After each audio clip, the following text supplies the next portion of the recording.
Tes.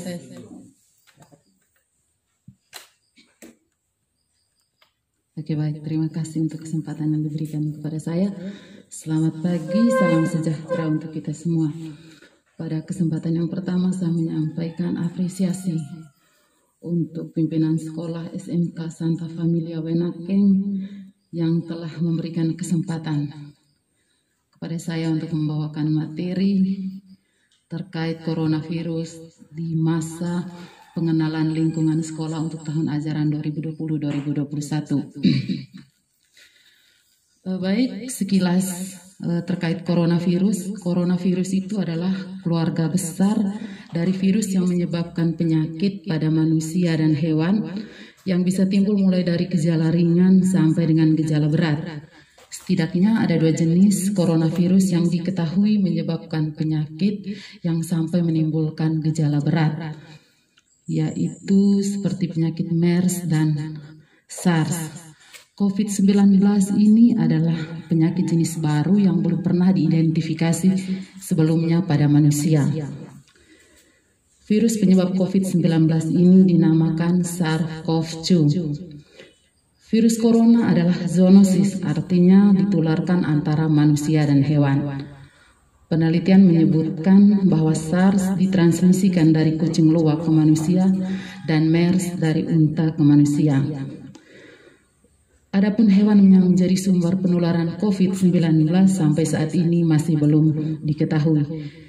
Ini menurut buku Pedoman Panduan Pencegahan dan Pengendalian COVID-19 Revisi 4 Kemenkes tanggal 27 Maret 2020. Tanda dan gejala COVID-19.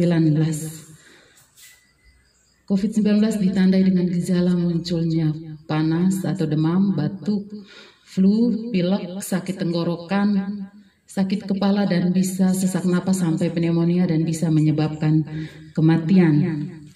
Adapun penularannya melalui droplet atau percikan batuk atau bersin. Jadi percikan batuk atau bersin dari orang yang sudah terkonfirmasi positif COVID-19 dapat berpindah kepada manusia yang lain itu melalui percikan tadi, dan itu bisa tertular kepada manusia yang sebelumnya kepada manusia yang lain apabila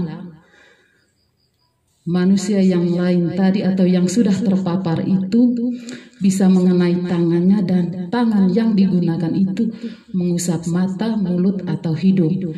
Jadi port entry dari virus COVID-19 ini kepada manusia bisa melalui mata, mulut, dan hidung. Virus ini pun bisa menyebar secara tidak langsung, yaitu melalui benda-benda yang sudah tercemar akibat virus atau sentuhan tangan yang sudah tercemar, bisa pada peralatan, meja, kursi, gagang pintu, dan lain sebagainya. Tetapi itu bisa dibersihkan atau bisa dibunuh dengan cairan desinfektan. Penyakit ini sampai saat ini belum ada obat atau vaksinnya, sehingga kita dituntut untuk tetap melakukan tindakan pencegahan dan pengendalian. Yang bisa kita lakukan yaitu sering cuci tangan pakai sabun, menggunakan masker, kalau kemana-mana gunakan atau tetap bawa hand sanitizer, menerapkan etika batuk dan bersin yang baik, yaitu dengan cara tutup mulut dan hidung, bisa menggunakan lengan bagian dalam ataukah tutup mulut dan hidung saat bersin dengan menggunakan tisu. Hindari menutup mulut dan hidung dengan telapak tangan karena bisa membuat virus menempel di telapak tangan. Kemudian dengan meningkatkan daya tahan tubuh, yaitu mengkonsumsi vitamin dan buah-buahan yang banyak mengandung vitamin C, makan makanan yang bergizi, minum air putih, istirahat yang cukup, dan rajin berolahraga. Kemudian menjaga jarak dengan orang lain kurang lebih 1-2 meter. Menghindari kerumunan banyak orang.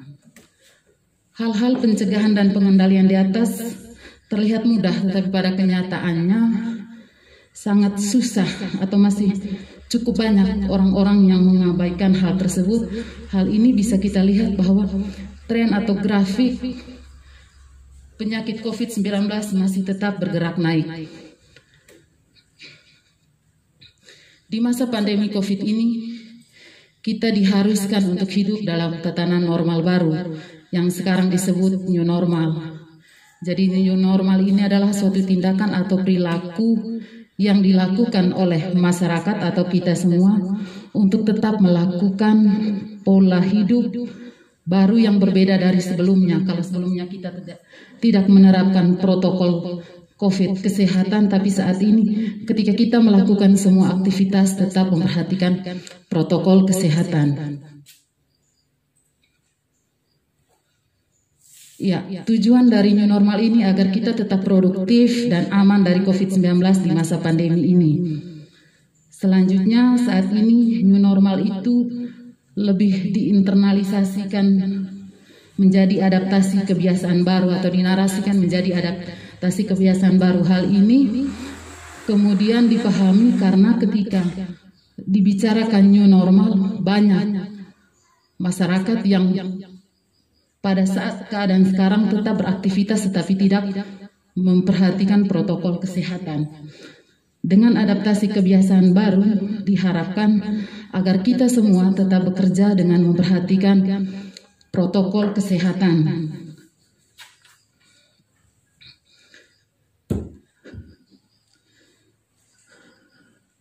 Kebiasaan baru yang untuk hidup lebih sehat harus terus-menerus dilakukan di masyarakat sehingga menjadi norma baru, baik untuk individu maupun untuk norma di masyarakat dalam kehidupan sehari-hari. Jadi kebiasaan lama yang sering dilakukan seperti bersalaman, cipika-cipiki, cium tangan, berkerumun, malas cuci tangan, sudah seharusnya ditinggalkan untuk memutuskan mata rantai penularan COVID-19. Harapannya dengan semakin seringnya menerapkan kebiasaan baru dimanapun kita berada, semakin mudah dan cepat untuk memutus mata rantai penularan COVID sehingga pandemi COVID ini segera berakhir. Jadi poin penting yang harus kita pahami di pandemi COVID-19 adalah kita harus disiplin dalam beraktivitas dengan tetap menerapkan protokol kesehatan. Mari saatnya kita menjadi pelopor kebiasaan hidup baru. Salam sehat, tetap semangat, salam tangguh, bersama kita bisa lawan COVID-19. Terima kasih.